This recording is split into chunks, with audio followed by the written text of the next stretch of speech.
শুভ সকাল। আজ বুধবার 15 জানুয়ারি 2025, পহেলা মাঘ 1431 বঙ্গাব্দ, 14 রজব 1446 হিজরি। আজকের এই দিনে যুক্তরাষ্ট্রের বর্ণবিরোধী ও কৃষ্ণাঙ্গদের সম অধিকার আদায়ের আন্দোলনের নেতা মার্টিন লুথার কিংয়ের জন্ম। 1929 সালের 15 জানুয়ারি জর্জিয়ার আটলান্টায় জন্মগ্রহণ করেন তিনি। চলুন জেনে নেই মার্টিন লুথার কিংয়ের বিখ্যাত 5টি উক্তি।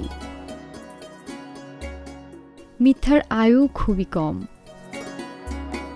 যদি উঠতে না পারেন তবে দৌড়ান, যদি দৌড়াতে না পারেন তবে হাঁটুন, হাঁটতে না পারলে হামাগুড়ি দিন, যে অবস্থাতেই থাকুন সামনে চলা বন্ধ করবেন না।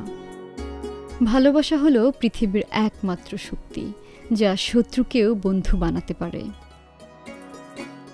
সবচেয়ে অন্ধকার রাতেই সবচেয়ে উজ্জ্বল তারাগুলো দেখা যায়। ভয়ের বন্যাকে ঠেকাতে আমাদের সাহসের বাঁধ তৈরি করতে হবে।